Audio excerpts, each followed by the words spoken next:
Good evening, everybody, and welcome to another edition of Live Market Analysis. It is a pleasure to be with you as we check out what's been happening in markets over the last week or so and look to the week ahead. It's been a very busy, weekend and a few days before that, hasn't it, with obviously the events in the Middle East and their resultant impact on what's been happening in markets.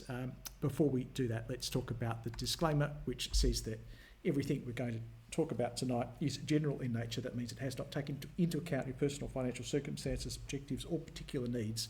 So before acting upon any of this very general advice, you should consider it carefully or seek the help of a financial professional to determine its appropriateness for you. The rest of the information in that disclaimer is important and you should read it. The most important thing, of course, being that trading is risky. You could lose money investing. You will lose money at some stage. It's always you who's responsible for the stuff you do in the markets and not me. Let's get to the agenda for this evening, which is you ask questions about any stock, crypto, index, commodity, foreign exchange pair, anything I can get a chart on. I'll give you my best technical analysis reader, or you might want to ask something about the 3 M's of trading. We call them the methodology, the money management, and the mindset. Remember, if you are going to ask a question, if you've been here for a while, you know that you should be framing that question across which setup, so the continuation setup, the turnaround setup, or the aggressive setup. While you're working on what you're going to talk about tonight, let's head over here to the AMI broker screen and start off with the Nasdaq Composite, which is where we always start every week with our portfolio management model.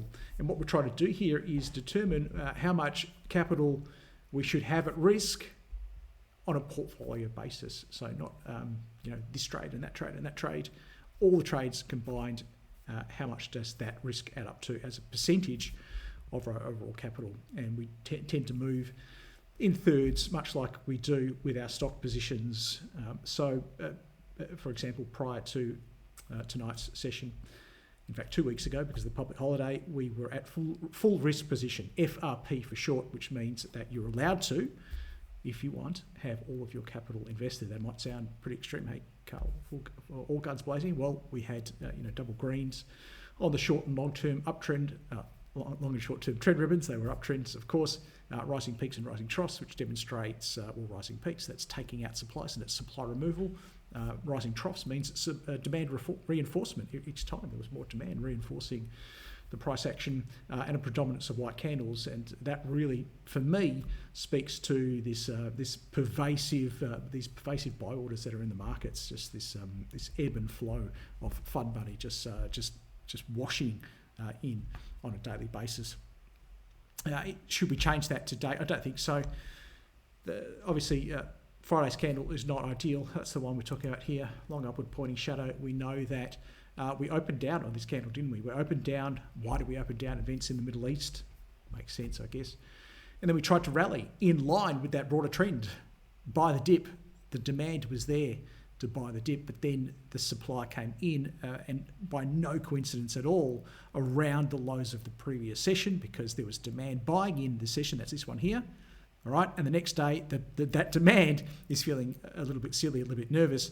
And for many of them, if you said, hey, look, you can get out at break even, how do you feel about that? Many of them would take it, and they did. That's how you know, because the high of that candle, the upward pointing shadow, terminated at the low of the previous day's candle. So a few of them took break even, and that supply contributed with the other broader supply in the market, and in a demand vacuum as well. That's the other important thing. Down we went. Now, if we have a look at the volume on the day and compare it to, say, Friday's volume, which was substantially more, there might have been, what are we this time? There wouldn't have been an options expiry, I think that's coming next week. So that looks like regular volume there, highly elevated on Friday, on Thursday, and then on Friday, very little. So we saw very little demand coming into the market. That was overwhelmed by not a lot of supply either. So not a decisive day, I would say, to the supply side, but certainly they did win, by the close. What does it all mean? Oh, look, I wouldn't be surprised if we saw a follow through today, probably into that light green ribbon, where we should see some dynamic demand. It wouldn't surprise me at all to see a downward pointing shadow, more by the dip activity. So that's what I expect to see. When I don't get what I expect, then something's wrong. Okay, so we'll see how we go tonight. But until then, there's no reason, I think, to change the portfolio management model. Some of you might be getting nervous, of course, because of events in the Middle East, but markets have shrugged off far greater than that. As crazy and insensitive as that might sound to many of you, the markets often take these things in their stride. So staying the course.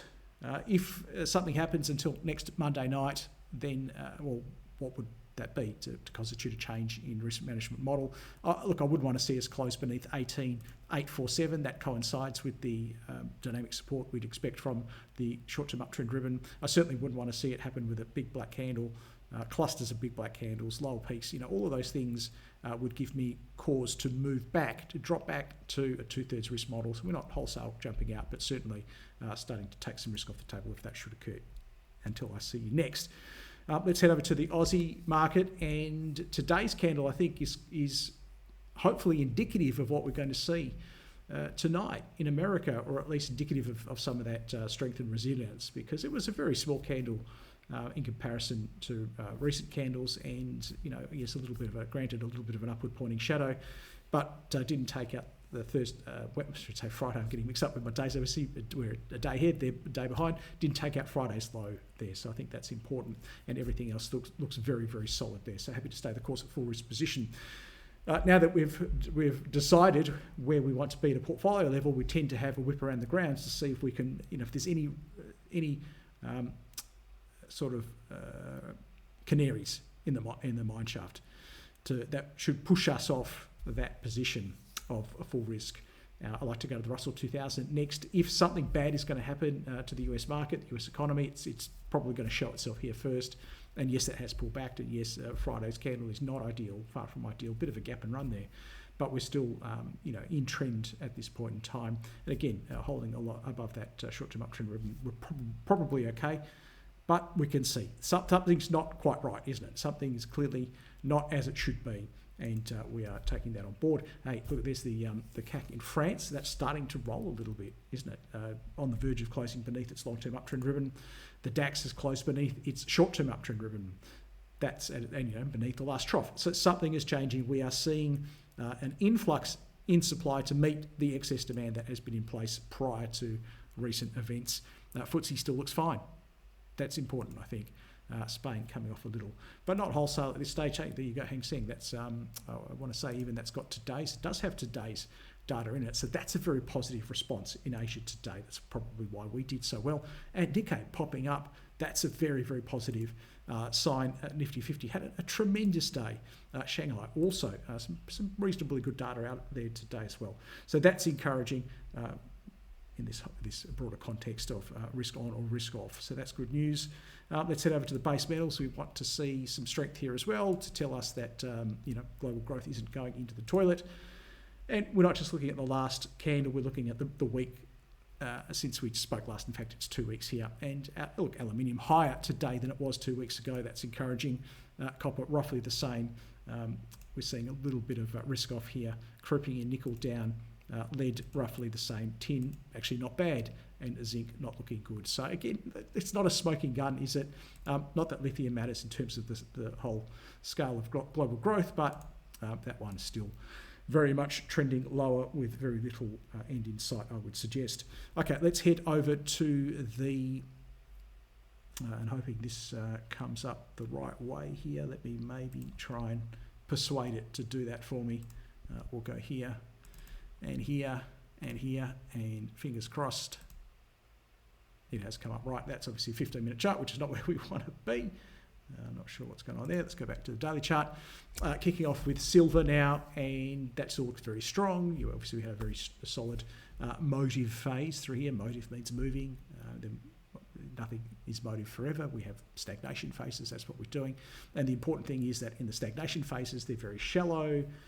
We see lots of downward pointing shadows. That's what we're seeing here, telling us that the profit taking that is occurring, there's always going to be profit taking, is being met. It's being soaked up by a substantial amount of demand that's still happy to get in at these higher levels. And they're levels that not that long ago probably felt too high. Now they don't feel too high. So that's a good sign there. Happy to stay the course on silver, I think is the point of that. last paragraph. We will come to that. I'm just trying to get the right template on screen. Gold still looks fine. I know that last candle is black, but it is a live candle, so we'll discount it. Pay attention to the three candles prior to that. Well, at least two of them are white. And rising peaks, rising troughs is still in trend. I don't think there's anything to worry about there if you're a gold bug.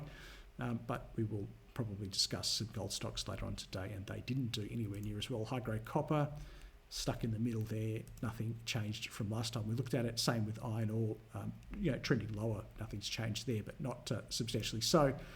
And uranium starting to roll a little bit.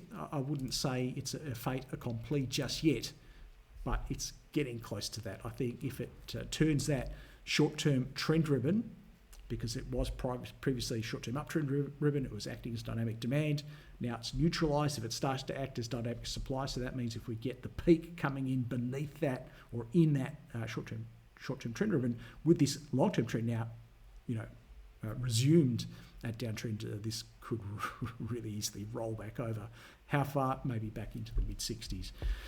No point trying to think any further than that. We'll have a look at some of the energy contracts. Natural gas hasn't really moved because, where the stuff is happening, it's not a big natural gas hub. Certainly is a big crude oil hub, but that's the US one. But of course, if we are going to have less Brent around as well, because that's the one that tends to be more associated with the Middle East crude, then we will have, it's North Sea Brent, but obviously if there's less crude there, then there's more demand for these other crude products, right? US tends to be self-sufficient, okay, that's the West Texas, so this one tends not to respond as much, even though it can, but Brent tends to be the one that responds the most because a lot of that crude that's flying through the Strait of Hormuz is heading to Europe, it's not heading to the US, if you get where I'm going. But it is in a trading range also, and bumping along beneath this 73.96 to 74.82, and also on spikes. It could not sustain prices above that supply zone, could it? And for a second time today, it had a look at 79.16, and all it found was supply. That's 2 times. So this would indicate that, at least for now, I guess markets are probably calmer than the countries that are involved. Looking at some of the other energy contracts, flat on thermal coal and also coking coal. Let us, so let's just have a quick look at how the Aussie dollar's going. In response, I guess rising crude oil prices, not terrible for the Australian dollar, but a general risk-off vibe is. So maybe one is outweighing the other at this point in time. And while we're down here, we'll have a look at Bitcoin, which has really flattened out. Bitcoin is definitely a risk-on instrument. When markets go risk-off, Bitcoin can suffer, and that's probably what we're seeing right now. And we are seeing a general decline in the US dollar index more broadly, or the US dollar more broadly through the US dollar index. That looks like a pretty clear-cut short to me. Let's head over to the bond market, the price of money, and taking a little bit of a backseat, really, isn't it, to broader global events. Normally what we see in times of geopolitical uncertainty, in times of war, we tend to see a flight to safety. So traders will buy or stick cash in gold, they'll stick cash in US treasuries, long-term treasuries. So in theory, the prices of treasuries should rise, and therefore their yields should fall. And we saw a little bit of that on Thursday. Thursday, and then Friday just snapped back, and then even today, early trading today, very little response. So again, markets are not responding substantially to events in the Middle East. And I think if this is your first rodeo in terms of, oh look, there's some bad stuff happening, there are missiles flying between 2 countries, and that's going to crash the markets. What we're seeing here is markets are not yet, now there's the big word, not yet overly concerned about what's going on. Tiny pullback on the Nasdaq. Bonds haven't even rallied, right? Very muted response. Even oil, whilst it's up, a natural adjustment, is struggling to take out highs. It's being sold heavily. at those highs. So it's just the way it works sometimes. The headlines are often a lot worse than the market's response, because the market has seen it before many, many times, I can assure you. Okay, let's head over to offline requests, and we'll do online requests. I'll just catch your messages here. Hi, Cole, hope you're well. I am, thank you. No, that might have been Adonis. Hello, Adonis. Something to do with note taker. Don't know. Hayden. Hello, Hayden. Nigel. I'm just making sure there are no technical issues here, and there doesn't seem to be.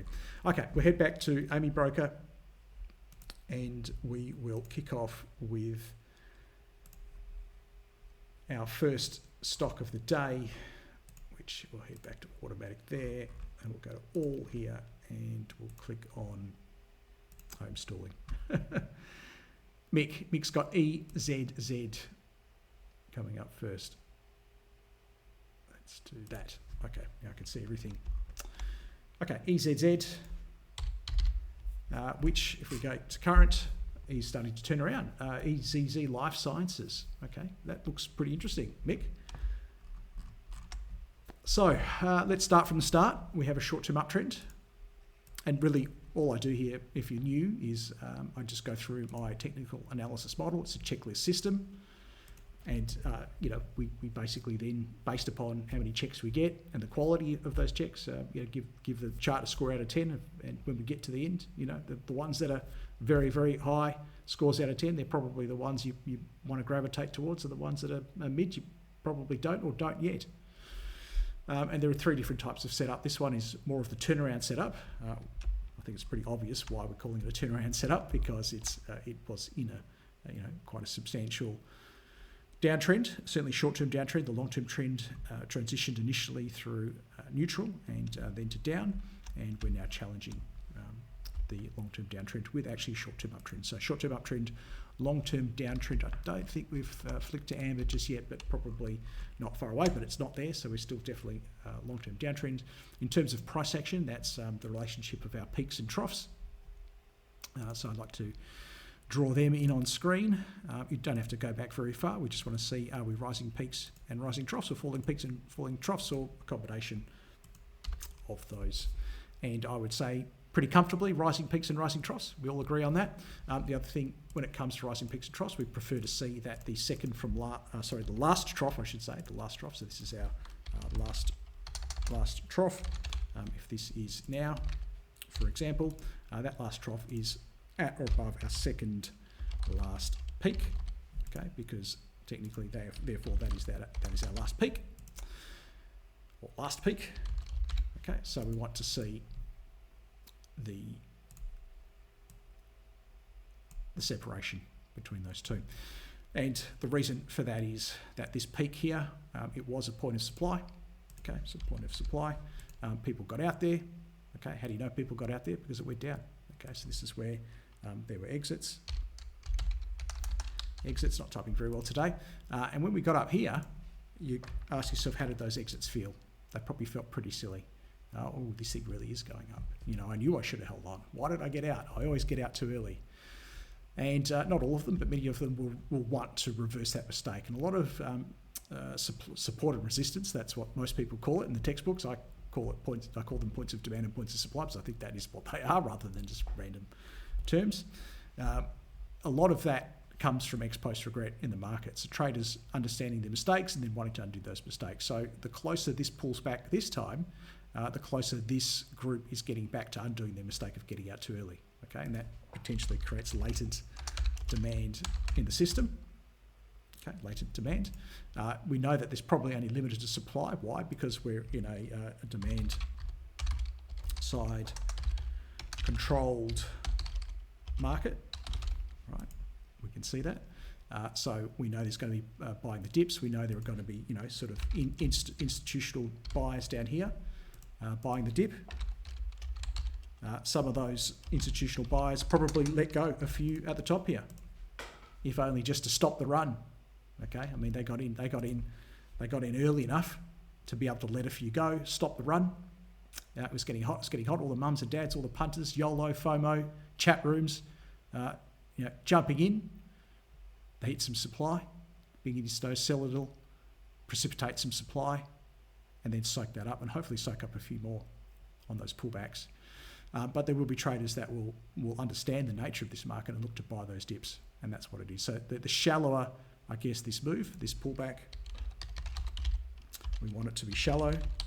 That's what we're really talking about, isn't it? That means it equals a stronger indication of excess demand. I'm going to go off the page there, but we get the picture. So we can indeed see here that let's call it second last trough is at or above the last peak. So we've got some decent price action here as well. And then we'll look at the candles. So we start with trends. Okay, what are the trends? What are the directions of the trends? Is the price action being supported at trend ribbons, or is it being resisted, repelled? And here we can see a little bit of both. We can see the short-term trend ribbons providing dynamic demand, and we can see the long-term trend ribbon, as it should be, providing dynamic supply. Okay, but we've also closed above that long-term trend ribbon here with an emphatic white candle, and that's the final step, isn't it? The candles. Do we have a predominance of demand-side candles or supply-side candles? And I would say clearly with this one, pardon me, to a lesser extent this one, but we do have now, certainly with that one in there, see the lower shadow? Let's zoom in a little bit. So predominance of demand-side candles. So everything is working for this. The only thing I don't have is this long-term uptrend. Not long-term uptrend. So I don't need to have a long-term uptrend. Okay, because trend ribbons are lagging, and this might confuse people. Say, hey, Carl, you'll often enter a long when that long-term trend is only amber. Why do you let yourself do that? Because trend ribbons, particularly my long-term trend ribbons, they're lagging indicators. They're based on moving averages. Price action is happening. It's happening now. Nothing's more coincident with demand and supply than the price action itself. So price action always takes precedence. It overrides those lagging indicators, and therefore I don't need to see an uptrend yet. So amber is fine with me. This one's not amber yet. So look, it doesn't mean it's a no. It just means going in here is increasing the risk, okay? Because we don't have full confirmation that we've swung back to full demand side control. We can also look at volatility, and anytime we see spikes in volatility, that's something's happening, okay? There's interest there, at least when we see upward spikes, but this is what this is, upward spikes, that's people getting involved on the demand side. Okay, clearing out supply removal coming from the volume here. So the only way to get rid of the supply overhang that sits in the market through here, certainly there's going to be quite a substantial supply overhang. There was probably one through here, right, which is what we're dealing with, what we have dealt with, I feel, is to trade. We need to trade with them, and that's why you need elevated volume. So we want to see that elevated volume on these candles to indicate supply removal. Once that supply is removed, the great thing is, we know they know the story of this company. We know they know the story. That's why they got in. They thought it was a bargain on the way down.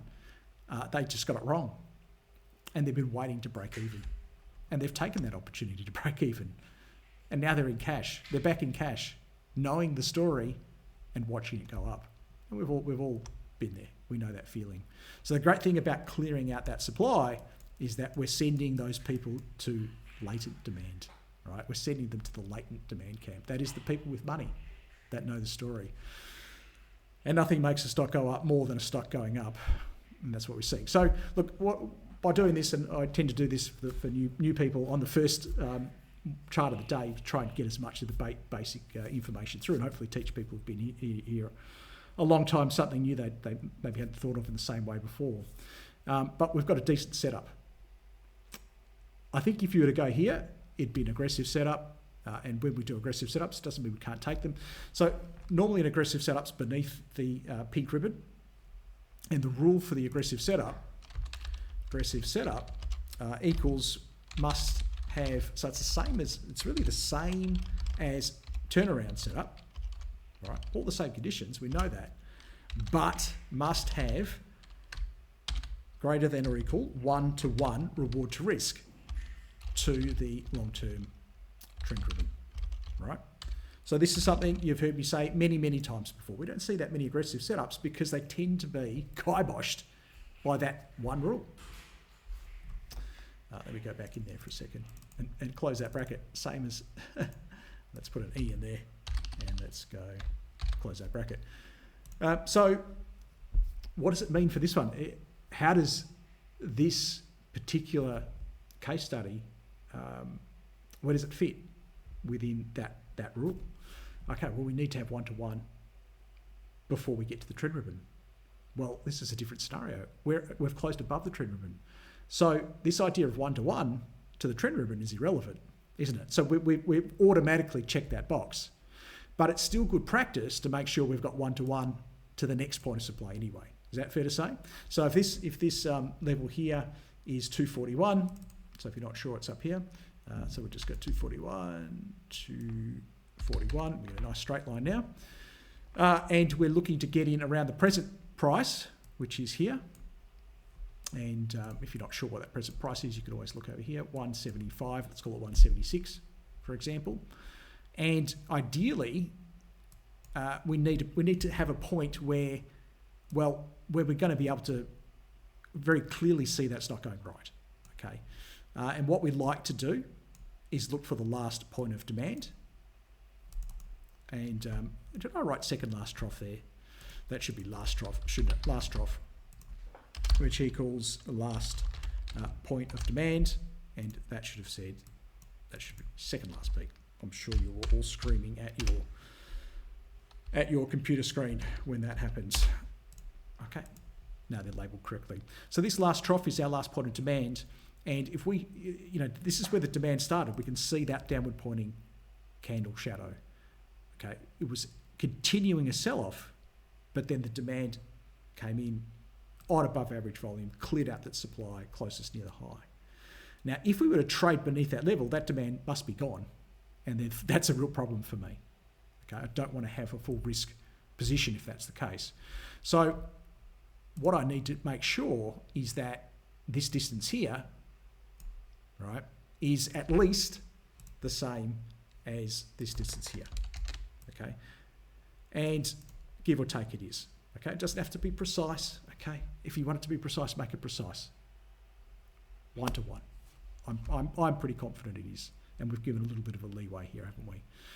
So I'm okay with this. This is an aggressive setup, 100%.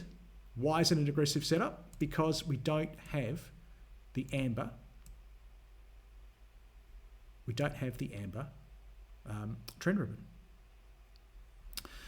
So in the past, we've learned that we must have one-to-one to be able to take that aggressive setup, okay? To override this need for the amber trend ribbon, for it not to be a long-term downtrend. But here, we've closed above it. So it really means that we don't need this anymore. So we can then revert to just our normal rule, which is at least one-to-one. So it's still an aggressive setup because everything else was met, but it's a different form of the aggressive setup, but all the concepts are there. How does that sound? So what does that mean? Now, you've got, look, I don't mind. I could go plus 1/3 on this because of the strength of everything else, but we have that option as well to go less. If you wanted to, you could do 1/6, you could do 1/5, you could do a quarter, whatever, right? Because it is aggressive. Okay? And aggressive just means, it doesn't mean it's a bad setup. It just means we don't have all of these traits of excess demand, of demand side control in our favour. So we have to accept that if we don't have those, it's a riskier trade. By riskier, it just means there's less of a probability it's going to keep going up. There's more of a probability, therefore, that the supply will come back in force, because there have been really good reasons to sell this. Have a look. There's been some tremendous reasons to not own this stock for such a long period of time. That's why it's aggressive. Give me a thumbs up if it made sense. Give me a thumbs down if it didn't make sense. Hopefully the aggressive setup, we don't cover it very often here, but hopefully we've got a few thumbs up. That's good. Hopefully that, now we're getting the hang of how this aggressive setup works. You'll often say, hey, Carl, this is an aggressive setup. And I'll say, no, it's not an aggressive setup. Let's go. That's good. I'm glad we made some progress there. Let's go to SLZ. This is only the second one for the day, but we will pick up the pace I must have typed this wrong because there's no way that Mick, I'm pretty sure Mick knows his stuff, and I don't think that's what it is. So let's see. Let's go back and deleted it. Let's see if we can find Mick's email. I found it. Good. SLX. Okay, I wasn't even. I guess XYZ. I wasn't that far, was I? SLX. Okay, this will make more sense in a second, everybody. SLX. Okay, for an aggressive setup, a great couple of tickers to have, one after the other, when you think about it, because it really shows here that there's not much I can do, Mick, until we can close above that long-term trend ribbon. So this is an aggressive setup where we clearly will not make one-to-one into there, will we? Okay, so what happens, this is my, and hey, you can trade this because most of the other stuff is still there. It's not as good as the other one, I think, because we're only amber here, aren't we, on the short-term trend ribbon? The price action actually is showing, I want to say, a downward, a lower peak, a lower trough here. Yes, it's got rising peaks, but it's got a lower trough. So something bad enough happened here to take out the demand down there. I don't know if this is a big day, but that's really one standout big white candle. Fantastic candle, don't get me wrong. Amazing candle. 10 out of 10 candle. But in a 5 out of 10, at best, isn't it? 5 out of 10, maybe 6 out of 10 environment. So it's easy. Let me get rid of some of this stuff. I'm just trying to help you put everything into perspective. It's easy to look at this and get caught up on that, isn't it? Because we love big white candles. We love big white candles on big volume. Okay. But it's a 10 out of 10 candle in probably a 5 or 6 out of 10 previous environment. We're still in a downtrend as well. Okay. And we know, you know just as well as me, that this long-term trend ribbon can be absolutely brutal, and you can come at it all guns blazing, and then in 3 or 4 candles be turned around and heading back down again. And that's why we pay it so much respect. So it doesn't mean we can't trade this. It's very clear. The rules are very clear. We just can't trade it until we close above it, and then it is again an aggressive setup.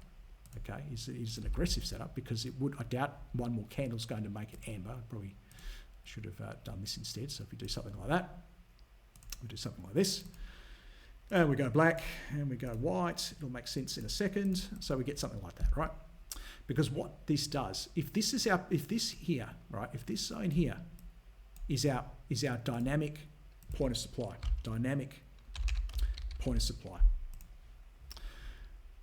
and that is limiting our reward to risk. When we close above it, look up. And what's limiting our reward to risk when we get above it? Well, nothing apart from other major points of supply in the system. And there really aren't any until here and here, right? And then here. So, and that trough is important, right? So it's certainly there, okay? But there's also a bit of a zone through here as well. And we can draw those across. And we're going to see that in terms of reward to risk, if we can close above this trend ribbon, which is the closest thing that's impeding us, then it's not hard to make everything work above that. So for me, this is still a pass. Hopefully it's clear why. The biggest thing is that is an amazing candle. It's a brilliant candle in a 6 out of 10, 5 out of 10 sort of environment. But there are other uranium stocks out there that I think are looking better. And that's not one of them. BEO, let's try the other way on Boss Energy. Well, even then, that had actually broken trend. I haven't looked at this one for a little while. I thought it was going to look better than that. We've done some work here, haven't we? And actually, what a great place to come next, because I don't have to draw them again, but look at this. Look at this. And that one got through. But we can see here just how, and look at this. Yeah, we've actually drawn this. This is such a great case study for just how important that long-term trend ribbon can be. Not always, but it can be. Here we saw the short-term uptrend, short-term uptrend ribbon do its job. I'll probably still like that more than Silex. It is also a very decent white candle. It didn't close on its highs, but it didn't close on its highs for good reason. We've got a little point of supply in there to deal with, so I can forgive it that. But great supply removal, certainly volatility, push off the short-term uptrend ribbon, and at least it's already got above that hurdle of that long-term trend ribbon.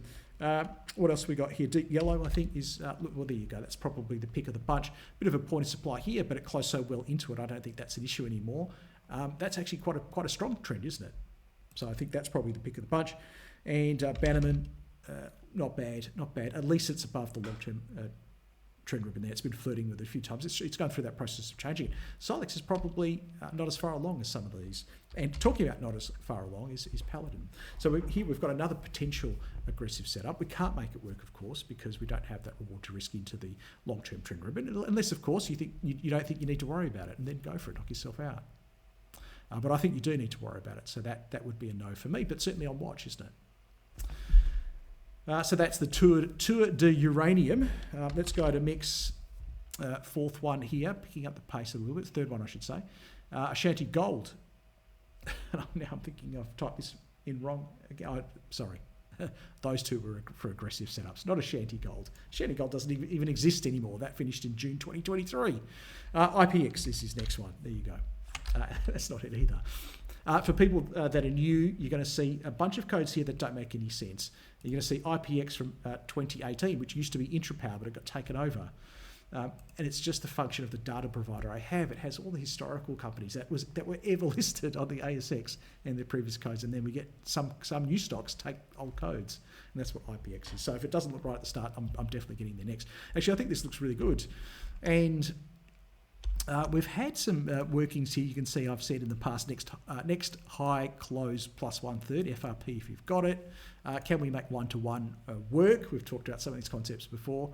I like that candle there, actually. I think that looks pretty good. I like that candle there. Not that it would have done you much good through here, but certainly if you've got a model where when you do see a great candle, if you can't be around to buy, if you just put the if you have an on-stop order, and if you don't know what an on-stop order is, go and look it up. Okay, that's what we have Google for. But an on-stop order, and just a couple of pips above the high of the previous session, and that's a good methodology. So you don't end up getting in on these black candle days. You rule that out. The only way you can get in is if the demand, there's enough excess demand to push through and take out that high. Okay. Alternatively, you could come back on this day here, so that day there, 10 to 3, and if it hasn't taken out the high, but it's a really strong demand side candle, long downward pointing shadow, high close. Alternatively, that is something you could do. So a couple of ways you can prevent yourself from getting in on one of those big black candles. Can I have just a showing of thumbs or hands as to whether you have not inadvertently, that's the wrong word, but entered after a great looking demand side candle and everything else checked out, but you entered and it ended up being a really awful black candle, and then a series of black candles. Quite a few people. Okay, so what I just said hopefully is going to be really important for you lot. It's only 2 methodologies. There's not 10. There's only 2 here. All right. Step number 1. If you're not around, it's very simple. Set up an order there, 2 pips above the high. You can do that anyway, even if you are going to be around. And then and then towards the end of that candle, come in 10 minutes to go and see how the candle looks. If it's a strong demand side candle, then you can enter, even if it hasn't taken out the high, but it has to be a demand side candle. At least that way you're getting in on a demand side candle or a push through the high. Now it could push through the high and come straight back down, but at least you had that demand behind you to get you in. That was you had some reason for doing it. Okay, we digress a little bit talking about this one. Look, I like this. I think that's an important candle. Decent volume today. It's above average. Could have been better, of course, but still very solid. Nothing goes up in a straight line. We had a decent pullback, but also a decent rally, so I don't mind this one. I could happily go plus 1/3 here. FRP if you've got it. And everything else checks out. I shouldn't have to explain everything else, should I? This one, it's not what I wanted to do. Where did I go? Where did I go here? So there you go. Short-term uptrend, long-term uptrend, rising peaks and rising troughs. And we don't have to worry about this being a point of supply because we've tested it. There's your test. Once you've tested it, you've probed it, you've weakened it, you don't have to then get your reward to risk because we're assuming that by closing this close to it, we've dealt with it. Okay, we don't buy breakouts like all the other technical traders out there. We get in before breakouts on strong signals of excess demand in advance of that breakout level. For me, I think that's one of the things that revolutionised my trading anyway. I think it will revolutionise yours as well. So Mick correctly identifying that EZZ, SLX were aggressive setups, and IPX, this one is a continuation setup. In fact, I don't think that's a continuation at all. I think it's more of a... sorry, it is a continuation. What am I saying? It is a continuation. I had turnaround set up in my brain. Continuation. So Mick nailing all three. Okay, Alan's got T&E, and this is a nice little change of pace here, because what we're not doing is seeing... Are we going to get into this? But Alan wants to know whether he should get out of something, because it's just as important, isn't it? We've focused so much on getting in, but getting out is equally important. So Alan's in this one. He didn't tell me how long. He just wants. So he actually said he's out 1/3 today already. Maybe he wants to know where the next third is going to go. Is today the day that I would have exited a third? Not necessarily today, because today's is actually not a terrible candle, is it? Maybe he did it based upon yesterday's candle, which makes a little bit more sense, I think. This is the first candle that worries me. In and of itself, it's still pretty meek and mild, all things considered. And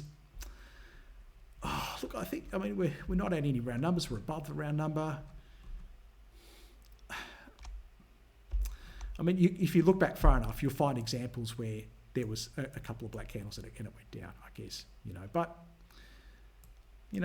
I think it's pretty meek and mild. For me, I think I'm giving that another day.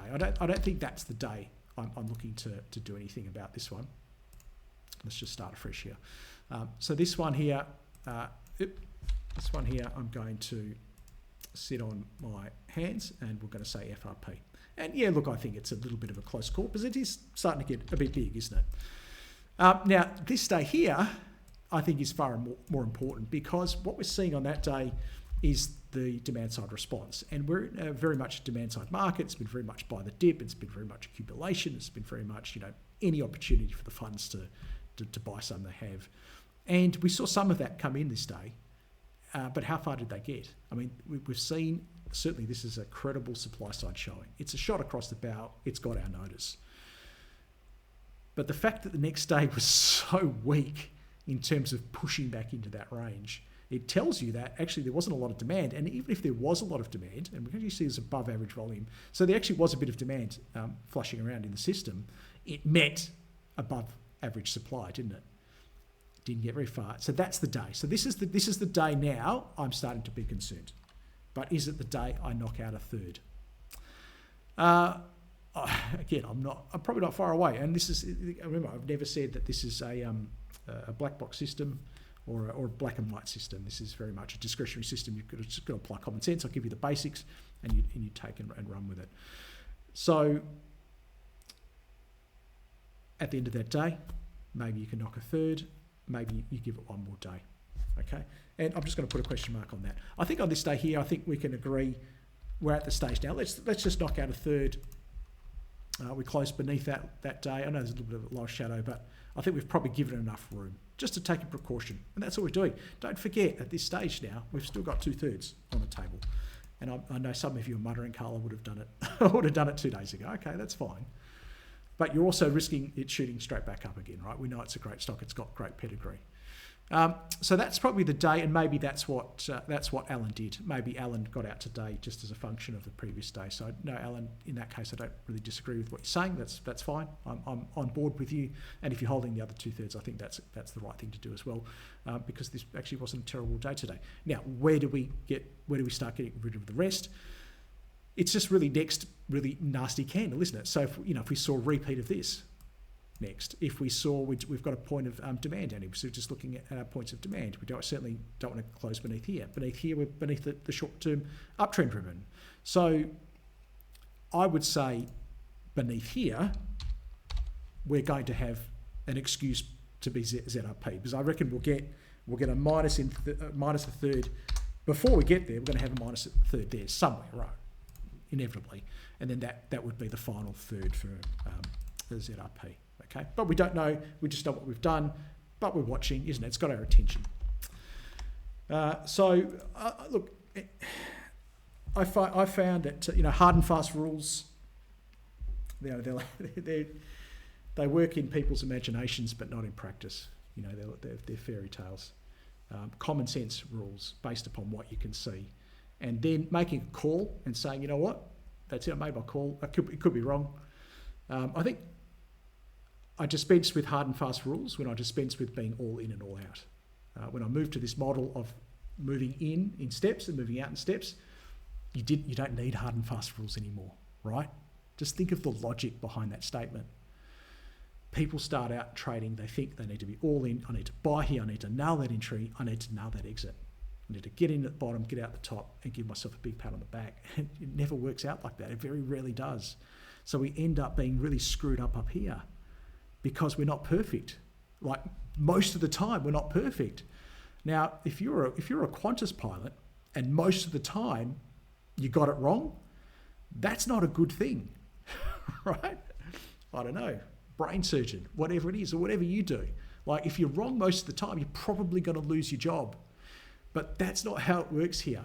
If you're going to try and get all in and get all out, I guarantee you're going to be wrong most of the time. So we take our external psychology of being wrong all the time is bad into here, and it totally blows up our brain. So that's why I'm not big on hard and fast rules, but common sense rules. And because we're not getting all in and all out, it doesn't matter. If we got it wrong on that 1/3 exit, we've still got 2/3 left. Now, if it plunges after that, hey, we've still got 1/3 out. Okay, let's keep moving.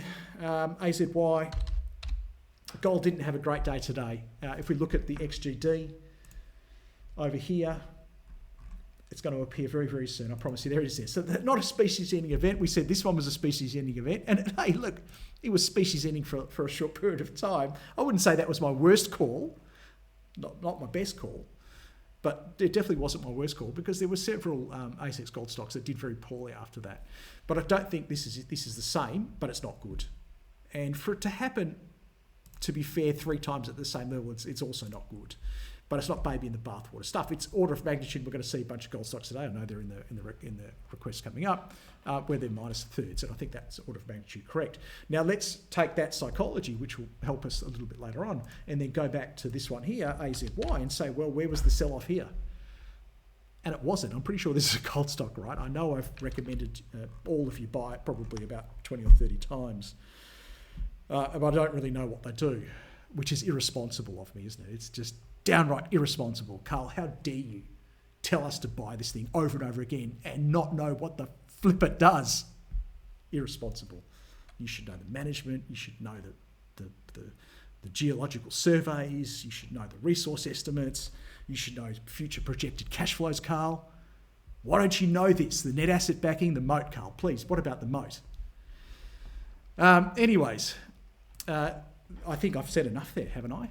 I mean, it looks like you have to get out of every gold stock and then look at that thing. That thing's amazing. FRP for me, no change required. Not adding a third, obviously, on that candle, but next high candle I could. Let's go NHC. Next one is no, I nearly typed in FRP. We're not going to type in FRP. Okay, moving on. Peter's got 360. Peter has said he's taken 1/3 off the table, and actually I agree. I think that's about right. You know, certainly on that's the candle there. That's got me. We're lower peaks, lower troughs. Boom, boom, boom, boom, boom. Did we close beneath this trough? That low there, 31.45. That closed there, 31.45. It's discretionary, isn't it? Maybe you came back in at 10 to 4, 350, and you said, you know what? I got my signal yesterday. I wanted to give it another day. Today's candle could be better. Look, as a precautionary measure, I'm just going to knock this. 10 to 4, whatever it was, the price was trading around 31.55, and you knocked 1/3. Well, you've still got 2/3 left. Okay. If it tanks tomorrow, geez, I'm glad I got out that third. The signals were there. If it goes back up, we still got 2/3. Okay. So I'm okay with that one. That's the reason why we're seeing supply side price action.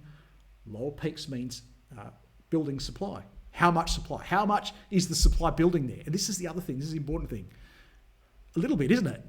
We've got a little bit lower peaks, which means there's a little bit of supply building. We're taking out a bit of demand as well, but it's nothing dramatic here. So I think minus 1/3 here, all things considered, in this wonderful trend, is a very sensible and balanced way to approach it. But you do what you do. That's the other big disclaimer, of course. Peter, I agree with your rationale there that you've sent me in your email. Peter's also into Bub. He said he's added some of that. That's been in my watch list for a while. We're seeing a turnaround setup here. This is, I think, the one setup we haven't talked about. So the only difference really between the turnaround setup and the aggressive setup is we actually do have that amber ribbon there, and we do have rising peaks and rising troughs, which we had into that point. We had a predominance of demand side candles if we squinted, but I think I put it in maybe there, certainly there, okay?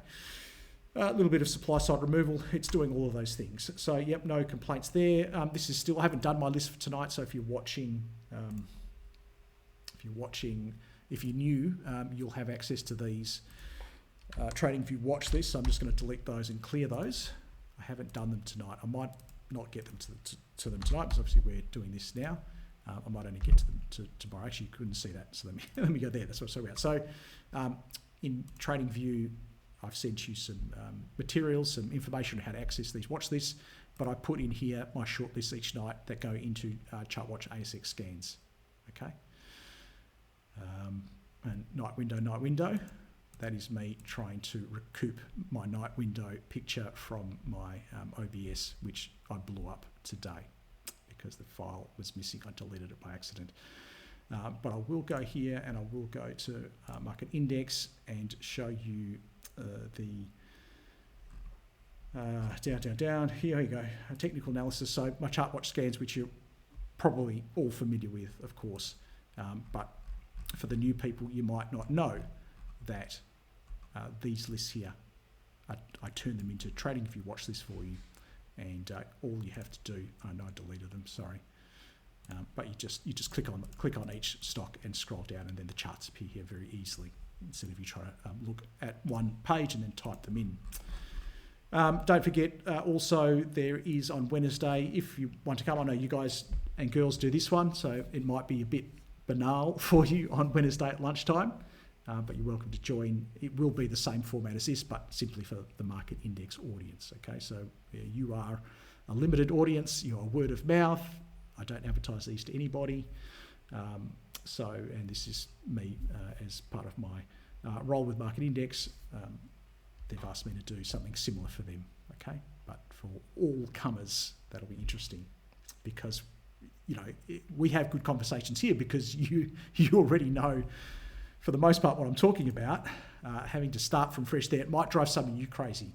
So maybe you don't come. I don't know, because you go, Carl's going to have to start from scratch again. It's going to be so boring. Bubs, let's go. Plus 1/3, no complaints there. Absolutely. This will be in my list tonight. It'll be a feature chart. Plus 1/3 FRP. Full risk position, that stands for, if you don't know, full risk position. It means if you've got it, we're holding all your stocks that you have. KCN. Ditto, obviously not buying on that last candle, but happy to go full risk position there. I shouldn't have to explain to you why. Are we getting out of any? I probably should say. 250 is not a round number as far as I'm concerned. You might find that if the stock has spent some time around 125, it increases the probability that 250 is a problem though. Okay. Change the screen, thank you. Yes, appreciate that. Thanks, everybody. So, if you're new, you can shout at me to tell me. I will forget. Now, if a stock does spend some time at 125, you might find that 250 is a bit of a point of supply there. That's the only thing I'll say, because people double their money. But FRP, until I see the candles that warrant doing something, there's no candles here that warrant doing anything just yet. Peter's also asked about AZY. We don't need to do that. He said FRP. I agree with you on that one. And SGI is his final one, which is that one there. Ooh. For a turnaround setup. Okay, yes, maybe. Well, look, it's doing all the right things so far. So it has come back and it's hit the long-term uptrend ribbon, which we must remember my long-term uptrend ribbon is imaginary. It doesn't exist in space and time, only on our screens. But hit it perfectly and then rallied and actually came back pretty well today in a pretty average market. So that's impressive. Oh, look, I'm not far away on this one. I think this is a bit more of an aggressive setup because we're still short-term downtrend. Okay, ideally I'd like to see that turn around. If that hasn't turned around, I would, at the very least, I'd like to see a little dink. So a little bit of a supply side response. You might even see it at the short-term trend ribbon. and then the demand side come back very strong. And it's on that next go that I would prefer to get in. I think it's too much of a leap of faith here, and that's just my feeling. However, like I said, it's a common sense system. What you could do is, if this is something that appeals to you, you like the stock, you like the story for whatever reason, that's not the way I do things. But if it is you, put a toe in the water, okay? It doesn't have to be a third. You've got a reason. There's certainly a credible demand side exchange there, transition potentially happening. Get some skin in the game, and then by the time that other stuff is happening, you're adding to that position. But if it doesn't turn out, and you know where you're gonna jump ship, if it gets down here, you've only put a toe in the water. Okay, this is just practical money management here and trade selection. David's also had T&E. We've discussed that one. He has EVN, which we need to discuss because I'll let you. If we type it in, just do the thumbs up, thumbs down, thumbs up. FRP, don't do anything. Thumbs down, minus a third or more. Okay, there you go. So if you're new, you can see, I'm pretty sure you can all see the thumbs downs coming there. That's just people knowing what to do. They see that candle, they know exactly what to do. Do not pass go, do not collect $200. Thumbs up, only a third. Thumbs down, 2/3 or more. Thumbs up, so George is only a third, Adonis, it's a mix here. Okay, hey, and that's people interpreting. I'm going to say 50-50. People have gone a third. Okay, let me tell you what I'm going to do. I'm minus 2/3 on this one. I don't like that candle. Yeah, actually, it wasn't that much volume there, but I don't like that candle. It makes me nervous. And it's close enough, I think, to this point of demand for me to think that point of demand does not have very much chance of holding, if you get my drift. So I think I'm 2/3 here and just a third skin in the game. Is that okay? But hey, you're going to have your interpretation, but at least we can see that there's something we need to do. Okay, we're not that person. I'm just picking one. Actually, I could pick that one. We're not that person that doesn't see it coming, right? That just holds on forever, all the way back down again. And we won't do this as a case study, but I think I'll leave this to your homework, and you'll see, okay, thumbs up if anybody is still owning Pilbara Minerals after that candle, which is the 25th. Thumbs up if you're still owning it, knowing what you know now. No, there you go. Okay, I didn't have to go back far, did I? And it's just the first stock I picked. But we all know that there's not a single reason in the world to own one share of Pilbara Minerals on that candle. And you can all come up with that. That's the beauty of the system. It doesn't get it right all the time, but darn, geez, at least you're not going to hold that crap all the way down. REG. Let's go here. Still fine. Today's candle, bit of a saving grace. Would I add some? No, I'm not going to add some because I don't like this. This is a pretty solid point of supply. That candle there scares me. The consistency, the blacks, but it's come back well. It needs to dink. It needs to dink. Now, if you knew a dink is that sort of a zigzag movement, that's what a dink is, isn't it? It's some sort of supply side response in an uptrend that is very muted. Very little supply, met with lots of demand, long lower shadow, white candle. We're seeing how the supply side responds. Why do I want to know that? Because we are in a supply side, short-term supply side environment. Okay, we've got a credible point of supply here. We know supply is active. So if we get a signal from that dink that they're actually not that committed anymore and the demand side's overwhelming them, that's when we can start to get back in, as we would want to do, in line with everything else. But I think that needs a dink. So for me, I'm still FRP. Obviously, on a close beneath here, that changes dramatically. But for now, happy to hold in line with that broader trend, but not getting in just yet. Or not adding risk just yet. Okay, that's all the offline requests. Normally it doesn't take that long, but I have been doing a fair bit of sort of case study work today. Going to whiz through you lot here online very quickly. TPG for Adonis. Adonis, do you need me to say much here? This is looking pretty good. Happy to hold it. I know today's upper shadow is a little bit scary, and there's a bunch of stuff here historically. It's that sort of stock, isn't it? But I think we're okay. I'm not too fussed about it. I think, look, no, it's not enough of a candle to do anything about it. But if we start to see shadows in here, right? If we start to see some stuff in there, then we've got to know that we want to take at least some risk off the table. I think still holding because, holding a chunk for this, but I don't think today's the day. I think, today with its gap, It's run. I know there's a bit of supply. Why is the supply there? You can see why the supply's there. There has to be supply there. So when we get that supply at a logical place, it's all pretty tame. I think today on balance is still a good day with that gap. So I think we're okay there. If you're wondering, FRP. But not buying, obviously not adding risk on this day because number one, we've got that shadow and we're too close to the point of supply anyway. We're not going to make our reward to risk work. But happy holder in the meantime. I'll do your other stuff on the way back up. Hayden's asking about BOE, which we have discussed. But yes, I'd go. I'm happy to go plus 1/3 there. But we did also talk about there might be some other ones that are looking a bit better, and we are thinking that we might be finally getting through that one, aren't we? Let's go to XRO, which is still continuation. How confident am I with that on the table? I don't think that in and of itself is enough. It's not species ending. It's not even enough because within the context of all of this, I just don't think. But it certainly put us on notice. And another confirmation, what we can actually do with these candles is if we start to get a little bit of a rally, the bottom of those candles can act as our points of demand. Okay, we don't want to close beneath that candle now. So anything sort of under here is reduce risk.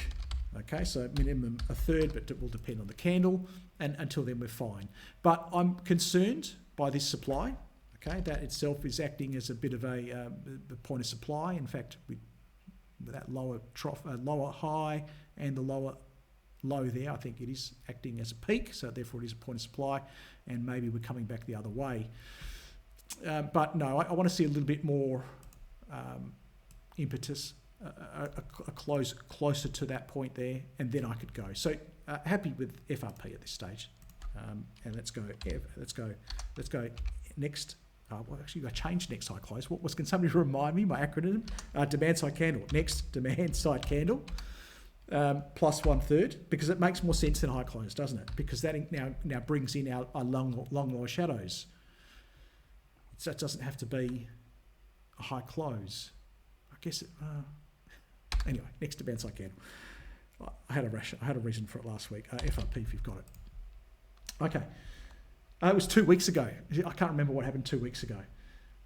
Let's go to Nigel. Just wondering about a few stocks in my chart watch list tonight. Okay, it might have been from the previous night because I haven't done tonight's one yet. But if we look at CYL, you can see why it might have been in the list the previous candle. It's certainly not in the list today. What are we going to do with that? I won't ask for thumbs up or thumbs down, but I think we can all agree we've got some major issues here. Okay, this is not a 1/3 candle for me. This is a 2/3 candle for me. Okay, so for me, I'm still max. I'm max now. 1 plus 1/3 RP. That's where I'm at here. It makes a lower peak because of this massive engulfing took out the trough. So that becomes a peak by default. The candle itself, taking out of the point of demand, there's at least 2 reasons there to do a 1/3, therefore 2/3. And I think it deserves a little bit, I shouldn't say a little bit, I think it deserves the benefit of the doubt on the rest of it. So that's how I'm doing that one. I expect you're probably still doing pretty well out of that, all things considered. This one, again, this is the way Australian gold stocks work. What happened on the gold price today? Nothing. Friday's candle was beautiful today. It was a little bit of a black candle, but off a high start, it was fine. But it's just fund flows. We saw uranium take a rocket today. Aussie fund managers only have so much money. They probably sold some gold. They probably moved it over to uranium. We've got outsized declines here. We had UBS downgrading a couple of stocks in the sector. In an illiquid market, it can have big impacts. Aussie gold stocks reserve the right to do really crazy, stupid things very often, even if the gold price is going up. But I take these things at face value, and for me, that's another minus 2/3 risk event there. And it could be straight back up tomorrow, but that's the way I would do it. So you've got the same option here. Listen very carefully. You've got the same option here. You go at 2 pips beneath that low. Okay, you've got a couple of lows here. You might be a little bit more sensible about it, and maybe it's 2 pips beneath there. Okay, just look around. Okay, no point going 2 pips beneath that low if it's 2 pips above that low. You know what I mean? So if that low there is 2060, yeah, we can make this 2 pips on a $20 stock is probably, give it a little bit more. So if we go like 20.49. Okay, is that really going to bother you a few extra cents? But at least we're now beneath that 0.5, right? That 50. So if it's, on stop order, or that's where your stop loss goes. Okay, if you want to go closer, whatever. All right. Or you wait until 310, you come back, you have a look at this candle, and if it's only feebly rallied up the range, put in an upper shadow and it's closing near its lows, you get out at 310 and you don't have to wait for that. Okay, and then that first exit might be your 1/3, could still be 2/3, up to you, and then this might be your next third, or that could be 2/3 and this could be a full exit. It's up to you. But at least we've got a bloody plan on how to exit this stock based upon what's happening in the demand-supply environment. RMS, I'm only going to spend a second on these because they're all going to be dittos. WGX, okay? If you're going to own 5 gold stocks, it's going to be brilliant on the way up, but you have to also expect it's going to be pretty nasty when you get that sort of day. RLT for a turnaround setup. Yes, this is very good. I think the only reason why this hasn't come up earlier in my scans is we're going to see over here when we get to the turnover filter at 0. So it just hasn't met my liquidity filter. That doesn't mean it's a bad stock. It just means it hasn't met my liquidity filter. The reason I'm ticking through is I'm confirming that not once has this appeared in my scan list. I haven't seen it. I didn't know it existed. But that doesn't mean it's not going up, and it doesn't mean that if you see it, because you don't have the same turnover filter, that you can't do something about it. Really, this is the signal here. This is a plus 1/3. That's plus 1/3. I'm just showing you where my signals are. That's plus 1/3. That's a plus 1/3. And today, in fact, there's lots of they're all 1/3 days. So let me get rid of those and just type on here for you. Yes, for me, plus 1/3 and FRP if you've got it. Going to a CAT and a time to reduce risk here. I don't think so. I don't think any of those candles are really, yes, it's black, yes, it's full, but it's not that big compared to many of them. And then today's fine. It's just bouncy. It's just a pullback for me. Today's shadow, if you really wanted to, I know, there's a few nerves around. If it closes beneath that, you might want to do something about it, but not for me. No, for now, this is fine. I think this is a fairly modest pullback, fairly shallow pullback. Could certainly see it sort of, dinking a little bit, and then maybe on the next go I could add a third. I'm happy to even write that in. So next demand side candle, plus 1/3, but for now FRP for me. That's Michael. Andrew's done BUB. We've done that one. He's adding risks to that already. MTM also. Which is fine. Do we need to do anything today? It's not a round number. I know there's a little bit of an upper shadow, but it's still a bloody good day in what was an average day everywhere else. So I'm pretty happy with this. I don't think you need to do anything at all. We go to the weekly chart. There's no major points of supply there. So nothing to do here. This is a very, very boring, and we love boring like this, don't we? FRP. I'm not adding a third because, the shadow doesn't need it, but happy holder there. Let's go to, that was Andrew, LDR, Lode Resources, same again. So I like these because I can do them very quickly. FRP, in fact, it's also happy here. Next, demand side candle, plus 1/3 also. Let me move that so it's easier to see. There you go. Happy with that one. Everything is intact. Everything is as it should be. As Andrew says, he can see this still adding to the trade. What a great position to be in an awful market. You can say that. Nicola's saying, "Hi Carl, a couple of US turnarounds." Okay, we'll do those in a second. Love the start, says Andrew. That's good. I'm glad. Hopefully people don't get too bored if you've been around for a while. Viva Energy. It's trying to be a turnaround play. It's not yet because we don't have the amber long-term trend ribbon, so therefore it can only be aggressive. It can't meet the criteria for aggressive because we are still, we don't have one-to-one into there, do we? So until we could sort of close above it and have a look above it, we're not there. And no, so it's looking good. If you wanted to trade it, you could trade it, but I'm not going to muck around. I'm not going to muck around with this long-term trend ribbon. If you want to fight the long-term trend ribbon, that is your prerogative. Pass from me. Too aggressive for me, Michael. Peter saying bonds not rallying. Rates going down, is that not a factor of bonds in US dollar not being seen as safe haven? Yeah, it could be, but we didn't see the European bonds didn't rally either. So I don't think there's much going on there now that I'm thinking about it.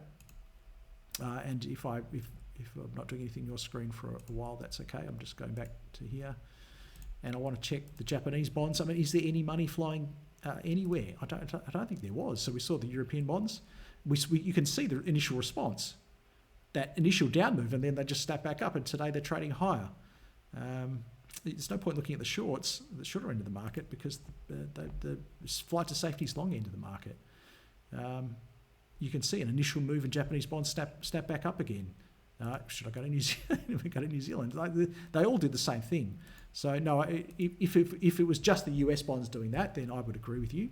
But they all did the same thing. Let's go back here. Surprisingly little concern at this stage about what's happening in the Middle East. What does that tell you? Maybe it's all going to blow over very quickly. Maybe they know more than we do. What's the time? I'm sure the time is horrific at the moment. We need to wrap this up. So don't put any new ones in, by the way. Stop now. Let's go to APA. Fine. Yeah. Fine. Probably on starting to be a little bit of a shorter leash, but no, it's fine. Look, did I mention it was fine? Is that probably not the phrase you want Carl to use for your stock? It's fine. It's amazing. It's fantastic. Look, it did really well today in a pretty crappy market, and it's fine. I mean, what can I say? I don't want to see it close beneath here and the short-term trend ribbon. I certainly don't want to see it close beneath there. I think beneath there with ZRP, I think we can all agree on that. Reducing a risk here. But otherwise, it's fine. There's that word again, FRP. I don't think I'm adding here because it's a bit flat.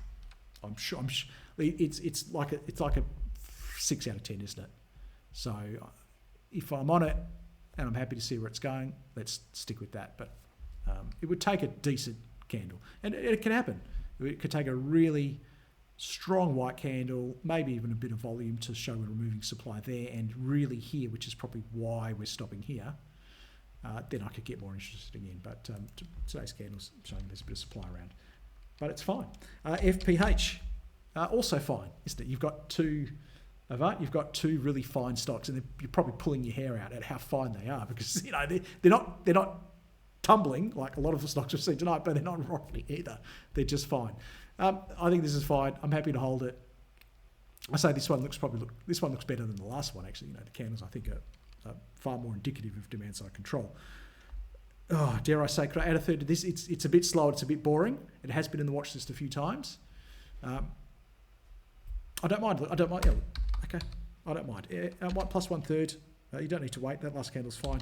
FRP. There you go. Fine. Let's go to Robert. BCI and ELS. BCI.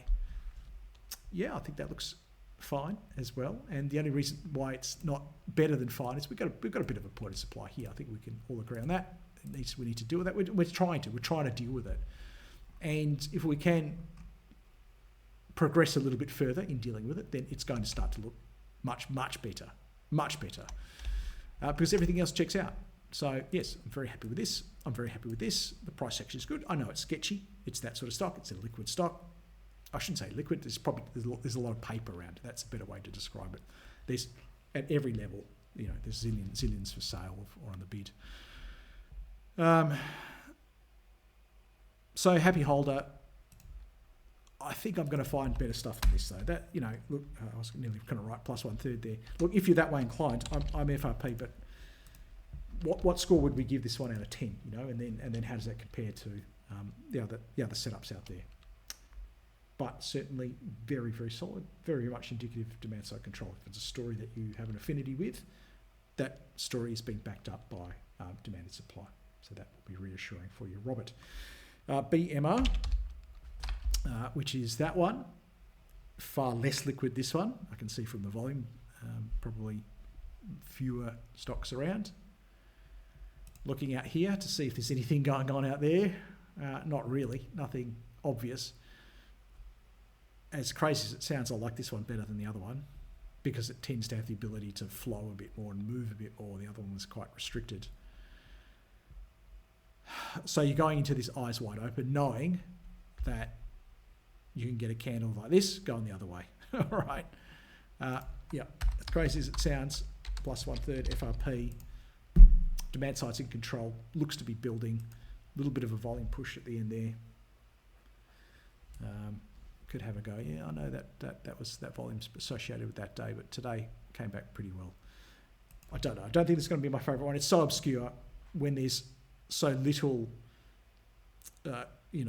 consistent and clean interaction between demand and supply. How can a technical analyst do technical analysis? If you get where I'm going, I'm doing my best, the best I can on that one. Let's go to the final one here, ELS, which got a little bit of a problem here. Hopefully, if you're on it, I think I had a discussion about this one a couple of weeks ago, and I said to somebody, I hope you get your dollar. I said that we will be looking, we'll have an exit somewhere between 95 cents and $1 just for a third. So you would have done that. You probably by the end of the day cursing my name and saying, hey Carl, I got out way too early, but that's the risk we take. That's what we do. Okay. You might have added it back in on this day. I don't think I would have. I don't think I put it on that day. Did I? Because of this? I'm quite certain I wouldn't have put it in on that day, simply because I'm too concerned about that supply. We're waiting for a dink. So we've come back pretty strongly. And today's the supply side response. I don't think this one's completely dead in the water at all. I think that's even the wrong thing to say at this stage. But some people might be looking at this saying, "Oh, that's double topping." That's a certain sell. No, I'm saying you're too extreme there. We're actually seeing some response today. We're dinking. We're coming back to this point as well. We're dinking. We're actually holding $1 as well, right? I mean, $1 is this area where we should see lots of supply. In fact, now it's sort of coming in as demand.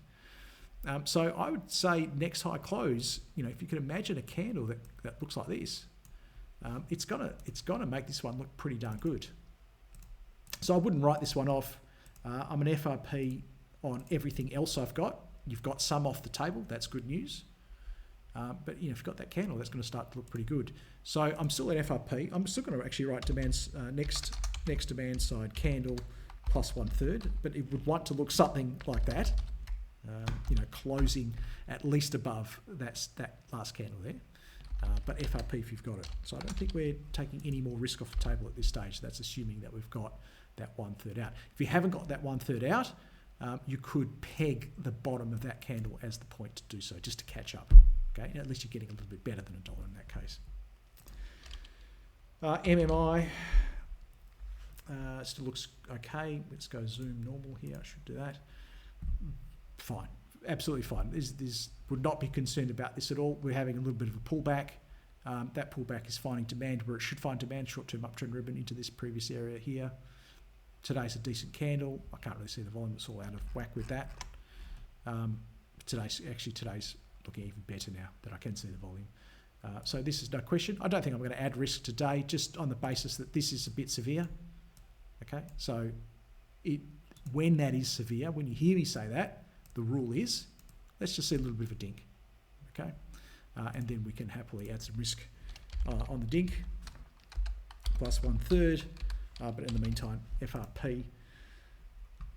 How am I going here? I'm getting a bit tired. That's MMI. Please don't type any more in. I didn't check, but I don't think anybody has. We've done obviously that. So we've definitely done that one soon. I've given you my strong opinions on that one, and on that one, and on that one. Okay, you can see the minus 2/3 on the screen. CHN for a potential entry. So this would have been an aggressive setup potentially. In fact, it became a turnaround setup here. But ideally, what we wanted there was the dink. I think the dink, and that's what I wanted. I didn't get it, and the reason for me not putting it on that day is just being a little bit gun shy, because I'm pretty sure I screwed it up on this time here. I think I ran it as a buy on that day, and then I might have run it somewhere around here as well on that day. And they were really, really poor calls. So this day I was a bit gun shy and I didn't do it. And then this day I think I went, well, we've closed above that point of supply. I can't hold it back any longer. So I'm pretty sure I ran it as a plus 1/3 on that day. So let me just draw a line and go plus 1/3. And look, I stand by that, but more out of frustration than anything else. Ideally, though, we want to see the dink, and today could start it. I think you'll find that today's high there, so that day's high is 162, and even if you went it needs to trade 163 or above to get you in. That's 2 pips, which means 0.5 cents for a pip. So you can see how you wouldn't have got in on today's candle, because by 10 to 4, it's not a demand side candle, and it didn't do the 2 pips. So today you would just be waiting and watching for the next demand side candle, and that's you can see the process I'm going through here. Next demand side candle, plus 1/3. In the meantime, FRP. We might get a pullback to that long-term trend ribbon. Okay. So there was that one, and there was ASM, which also was looking quite interesting on this one here, on this candle here. But again, you can see this propensity to come back and test that long-term trend ribbon, and they are aggressive in that where they're so early that, and there's so much dead meat, dead meat and dead wood, that they can turn around quickly. They frustrate me, these ones.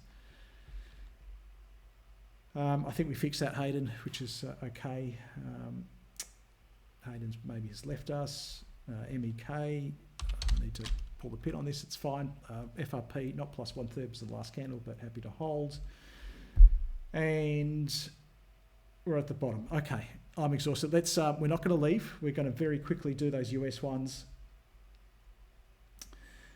Guy's got MIMI, which is coming up in a second for you, Guy. If you do need to go because you're not interested in the US stuff, then you are welcome to leave, and I'll see you next week, but not the week after, because I won't be in the country.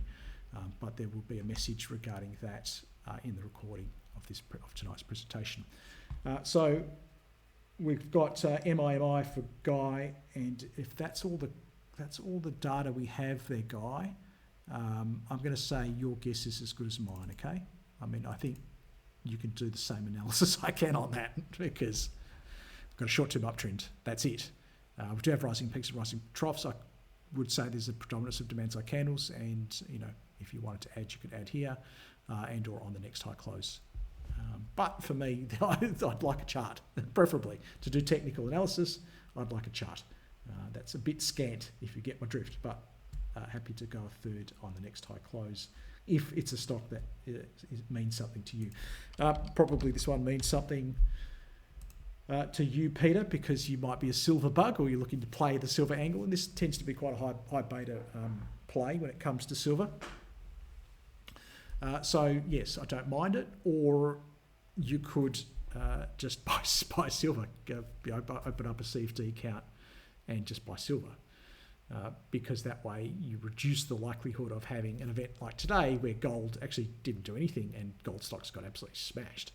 And you've seen already the propensity for silver stocks to get smashed when silver hasn't done anything. Or silver's pulled back like 20 cents, and silver stocks are down 5% because they were up 10% the day before, and all the punters are YOLO'd and FOMO'd in, and then they're opposite of YOLO'd and FOMO'd out the next day.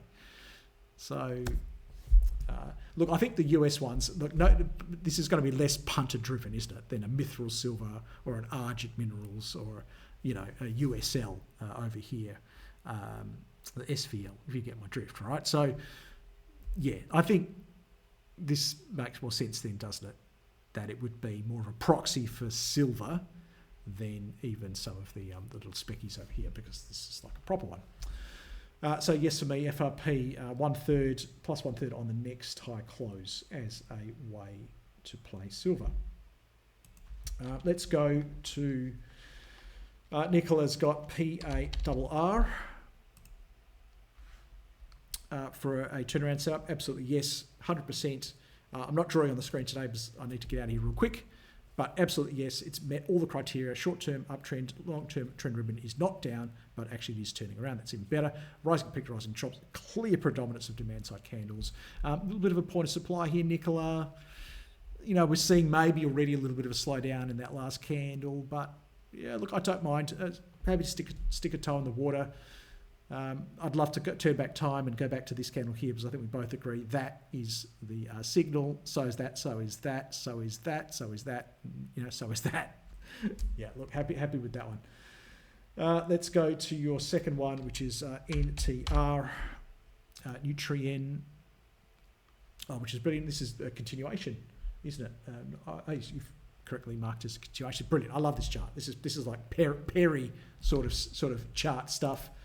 And I don't think Perry's with us today, but I know you know who Perry is, Nicola. And if you know if I'm comparing you with Perry, then you must be doing something right.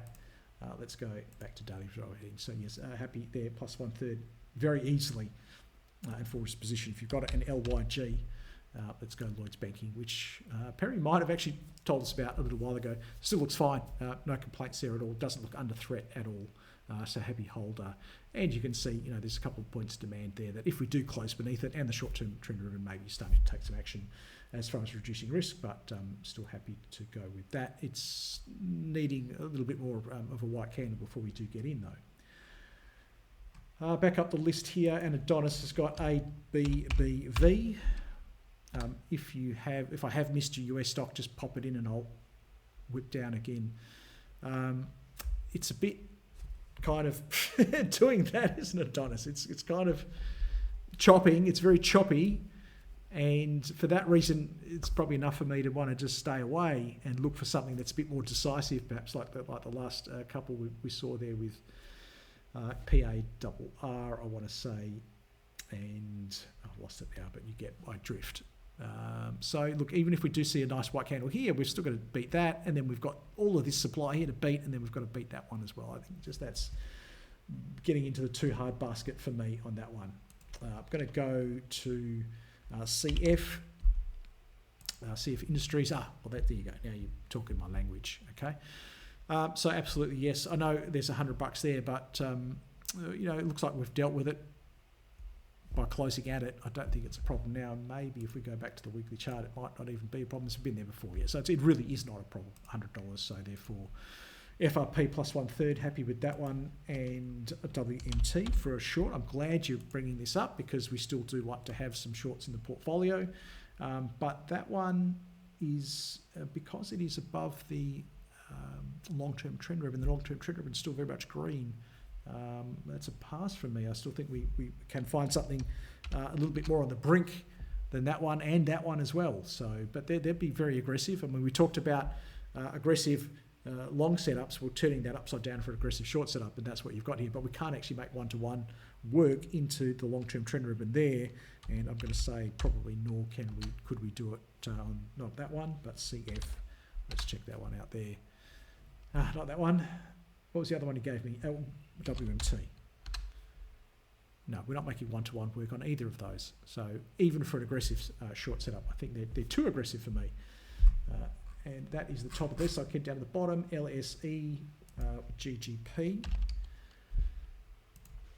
for Peter, and then this will be the last one. That still looks great. I know you've been on this one for a while. I'm pretty sure we've talked about this a few times, and happy to stay there. We're not near 20, and I don't think it's our first rodeo at 20. It's certainly not, so that's not an issue. So yeah, the candles are still showing nice white candles. It's not an Australian gold stock, so it's not collapsing. That's good news, and therefore it's probably going to do more like what the gold price is doing. So that's good news too. It's a happy holder there. All right, let's wrap it up now. I'm going to head back to over here, and as you're reading the disclaimer, we'll take that as a given because I read it at the start and it's on screen, and I'm encouraging you to read it again. Remember, trading is risky. You could lose money. It's used responsible for the stuff you do, and not me. Just keep in mind, obviously, we've got one more week to go. Next Monday will be our final session for the next 4 weeks after that because I'm heading over to Europe for a holiday, but more details on that next week. Recording of this coming up after the session. It's been a pleasure chatting with you this evening. Hopefully you learnt lots, had fun, got lots out of it. All the best if you're trading and investing. Till we catch up again. Bye-bye for now.